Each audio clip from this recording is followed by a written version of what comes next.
Gracias a los amables compañeros aquí presentes, los amables oyentes de la Z101, el gobierno de la tarde. A propósito de la paralización de las actividades económicas a partir del mes de marzo del año pasado, por lo de la pandemia, el Banco Central se apresuró a establecer una serie de medidas de flexibilización monetaria en procura de que los bancos, el sistema financiero, tuviera la oportunidad de renegociar, reestructurar la mayor cantidad de préstamos posible y que así no aumentara la tasa de morosidad. Entonces, la tasa de morosidad convencional, que es una tasa de morosidad que se identifica como la proporción de la cartera vencida con respecto a la cartera total, o sea, esa tasa de morosidad que es la que todos conocemos, no aumentó en proporciones extraordinarias precisamente por esa medida de flexibilización. Le permitió a los bancos, incluso nosotros hemos hablado aquí de que cuando tú revisas las estadísticas del sistema financiero, te encuentras con que prácticamente la mitad de la cartera total acumulada de créditos de los bancos fue reestructurada de una manera o de otra durante el año de la pandemia, el 2020 y principios de este año.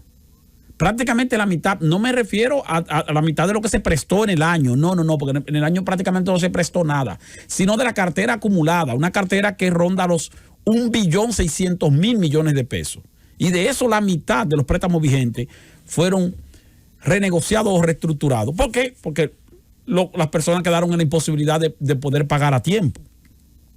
Ahora, eso permitió que la tasa de morosidad no se disparara de manera extraordinaria. Estaba promediando más o menos antes de la pandemia 1.6, 1.5% en sentido general y llegó a colocarse en 2.2% en marzo, abril, ya a mayo del año pasado cuando se produjo la paralización casi total de las actividades económicas. Ahora bien, las autoridades del banco, de la Superintendencia de Bancos han decidido incorporar una nueva medición, o no nueva, sino incorporar una medición que generalmente no utilizaban, que es la medición que se conoce como la tasa de morosidad estresada, que toma en cuenta otros componentes. Para enfrentar la tasa de morosidad convencional, generalmente los bancos lo que hacen es renegociar o reestructurar los préstamos con morosidad, ajustándolos a términos y condiciones mejores para que entonces no caiga en mora el cliente. Y la otra opción para enfrentar la morosidad es la de castigar a los préstamos realizando la ejecución de la garantía. Entonces, cuando tú ejecutas la garantía, pues automáticamente tú eliminas la morosidad porque tú cancelas el préstamo.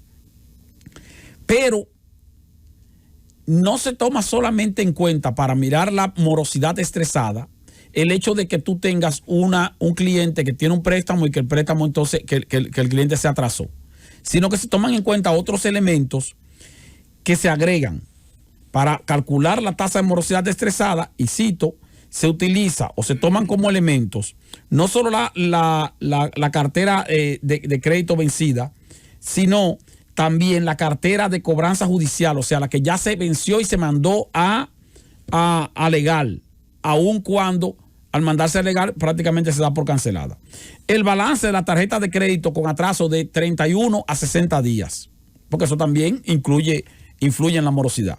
Los créditos reestructurados normales, que son los créditos que se reestructuran por medio del reglamento de evaluación de activos, pero se agregó también para calcular la tasa de morosidad estresada los créditos reestructurados temporales, que fueron créditos que se reestructuraron por medio de las facilidades que ofreció el Banco Central de flexibilización de reglamento de evaluación de activos para que entonces los bancos pudieran renegociar préstamos, reestructurar préstamos sin cumplir estrictamente con lo que establece el reglamento de evaluación de activos por la situación coyuntural de la crisis.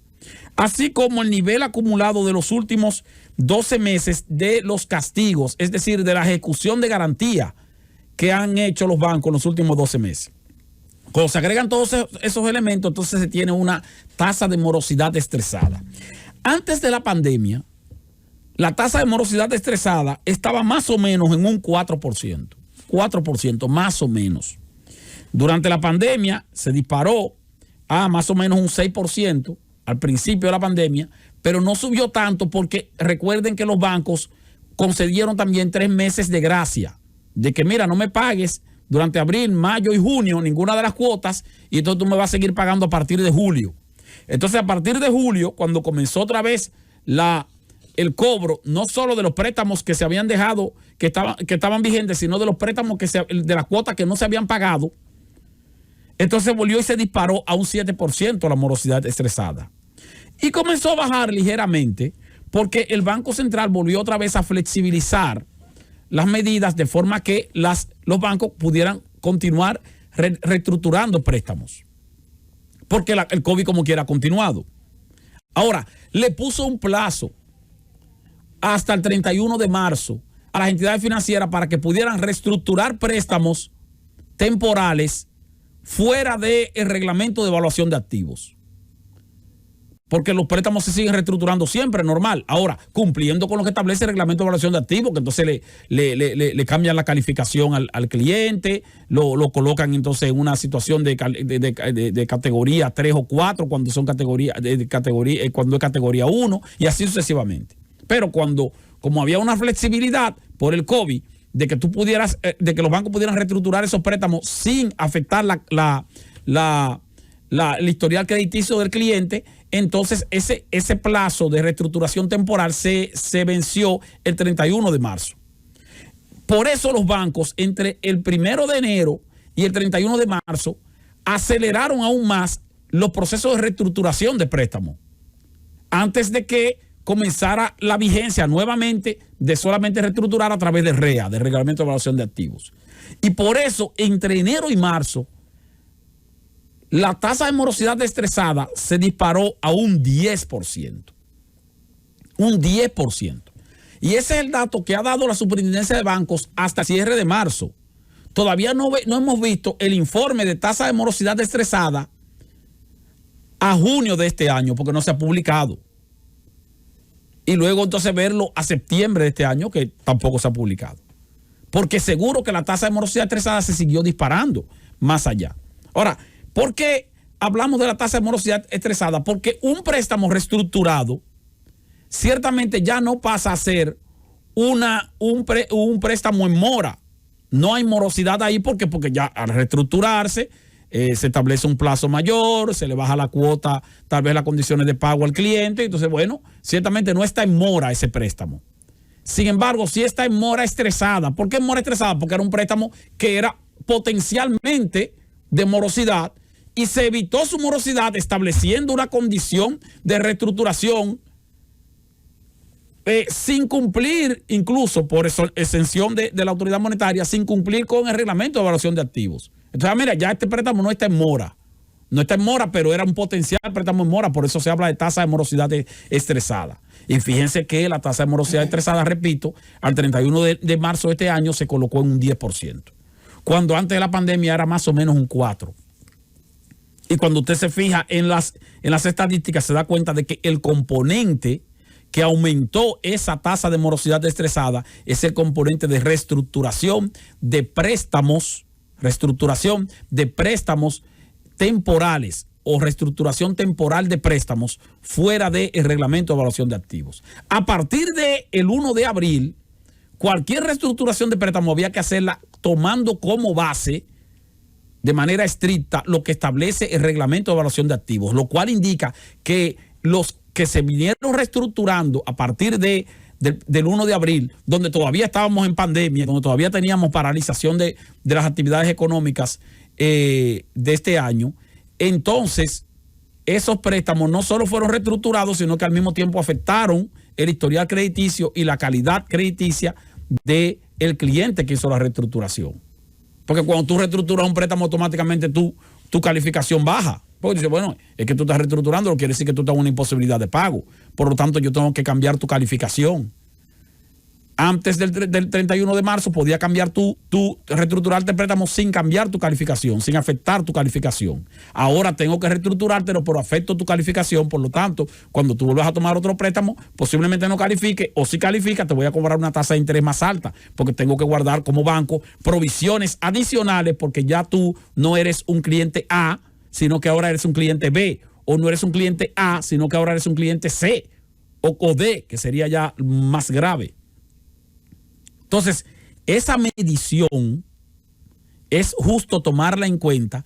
La Superintendencia de Bancos, de manera muy discreta, ha publicado un informe explicativo sobre en qué consiste la tasa de morosidad estresada, pero no ha dicho, ni ha especificado, ni lo va a hacer seguro, cuáles son los bancos que tienen mayores niveles de tasa de morosidad estresada y cuáles son los que tienen menores niveles. ¿Por qué? Porque no quiere afectar la imagen del sector financiero como tal, sino que se pone el promedio en sentido general. Ahora, eso es para que se vaya tomando en cuenta que si bien tenemos un sistema financiero saneado, ese sistema financiero tiene ahora prácticamente la mitad de su cartera de créditos reestructurada por los efectos del COVID. Y eso quiere decir entonces que prácticamente la mitad de las personas o empresas que accedieron a créditos o que tenían créditos vigentes antes de la pandemia, tuvo dificultad para poder seguir pagándolos. Y la mitad, señores, es mucho. Por eso, cuando usted revisa el comportamiento de la cartera de crédito de marzo del año pasado a marzo de este año, usted dice, pero la cartera de crédito apenas creció un 3%, un 2%. La cartera de crédito real. ¿Por qué? Porque la mayoría de los nuevos préstamos que presenta el sector financiero como préstamos nuevos fueron nuevos préstamos de reestructuración. O sea, una persona que tenía un préstamo vigente, tú le dices, bueno, mira, tú no puedes pagar este préstamo porque tú te quedan 2 años para pagar, por ejemplo, pero tú estás pagando una cuota de 40,000 pesos. Vamos a cancelarte ese préstamo. Tú debes 2 millones de pesos. Vamos a cancelártelo. Y vamos a prestarte 2 millones de pesos con un plazo de 5 años y vas a pagar entonces una cuota de, qué sé yo, de 25,000 pesos en vez de 40,000 pesos, por poner un ejemplo. Entonces tú vienes y dices, está bien, dame un préstamo nuevo para cancelar el que tengo y así tengo uno que va a ser más largo, pero por lo menos voy a pagar menos y va a ser más ligero. Entonces eso aparece como cartera, como préstamo nuevo en las estadísticas de los bancos, pero en realidad no es un préstamo nuevo, es un préstamo reestructurado. Entonces, la mayoría de los préstamos nuevos durante el año pasado y principio de este año fueron préstamos para reenganchar deuda anterior, o sea, para cancelar deuda anterior y entonces hacer el reenganche. Ahora, cuando tú mides la cartera en monto, una cartera, qué sé yo, de 1.600.000.000.000, ¿en cuánto creció? Adicional, lo que creció fue más o menos un 2, un 3%. Y eso se debe, repito, a lo que hemos mencionado. Ahora, esas reestructuraciones que se hicieron en prácticamente la mitad de la cartera de crédito, esas reestructuraciones evitan que la tasa de morosidad aumente, pero la tasa de morosidad convencional, sin embargo, sí ha aumentado la tasa de morosidad estresada que la Superintendencia de Bancos está observando en el sector financiero para evitar situaciones que pudieran ser posteriormente o constituirse posteriormente en un problema.